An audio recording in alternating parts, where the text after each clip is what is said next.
Imagine a company buys your childhood toy store, your local hospital, or nursing home where your grandmother lives. Then that same company makes money even while the business collapses. Jobs vanish, patients suffer, buildings are sold, debt piles up, and the owner walks away richer. That is private equity, but the strangest part is this. Private equity usually does not look like a crime scene. It looks like paperwork, a lease, a loan, a management fee, a tax structure. A company can be hollowed out in ways that are completely legal, until the damage finally reaches the people inside. Private equity did not begin as a villain in a suit. It began after World War II. In 1946, when firms like American Research and Development Corporation and J.H. Whitney started backing private companies with private money, the idea was simple. Some businesses need capital and some investors are willing to take big risks. In the beginning, this looked almost heroic. Money went to new ideas, new industries, and companies that could not easily raise money from the stock market.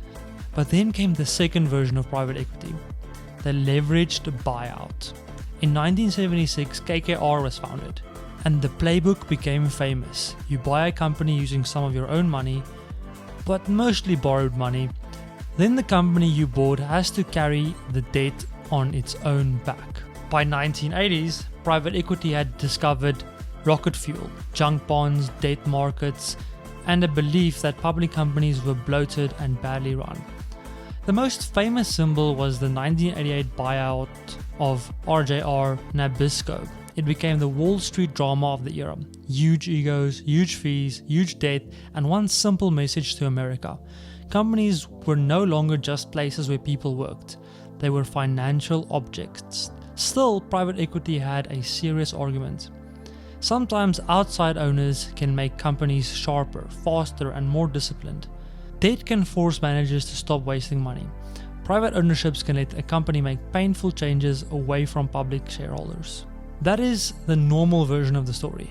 But the disturbing version starts when discipline becomes extraction. In a typical buyout, the private equity firm does not just buy a business.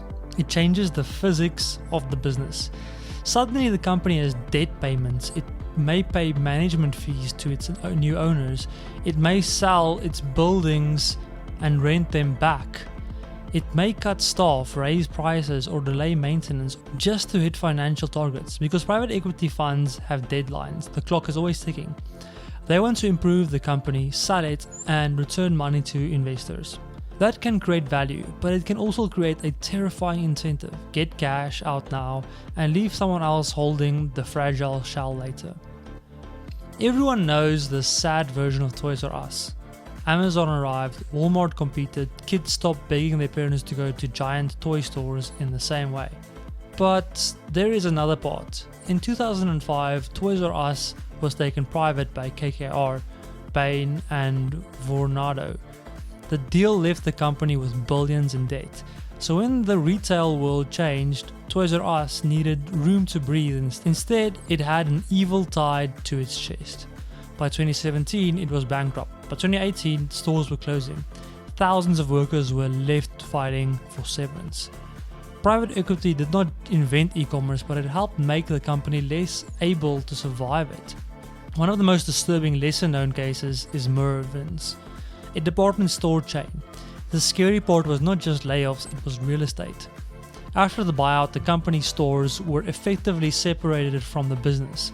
The properties were leased back at higher rents, so the business still had to operate in the same places, but now with a heavier rent burden. The building can become more valuable to the owner after being pulled away from the company, but the company itself becomes weaker. This is what makes private equity hard to explain. It does not look like a robber smashing a window, it looks like moving assets from one column to another. The darkest chapter is healthcare. Because when private equity buys a toy store, the risk is jobs. When it buys a hospital or nursing home, the risk can be care itself. Studies and investigations have linked private equity ownership in nursing homes and hospitals to higher costs, fewer frontline caregivers, understaffing, safety problems, and worse outcomes in some settings. Not every private equity owned hospital is bad, but healthcare is different. You cannot run a nursing home like a shoe store. If you cut too deeply, people do not just get worse service, people can get hurt. And yet the same tools appear again: debt, lease payments, management fees, dividend payouts, and asset sales. Private equity firms can make money in multiple layers.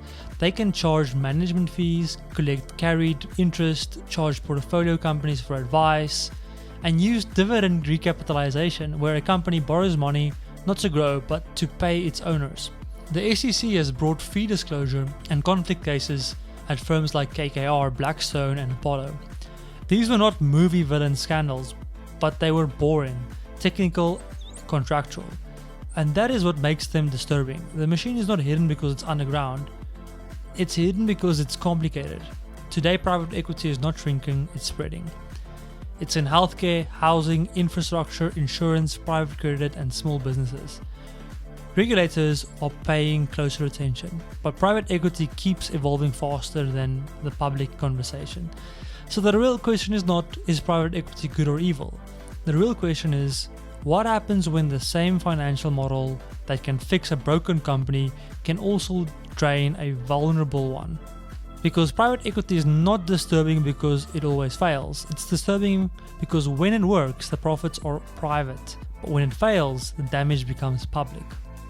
The worker loses the job, the patient loses the nurse, the town loses the hospital, the company loses its buildings, and the people who designed the deal can still say with a straight face that everything was legal.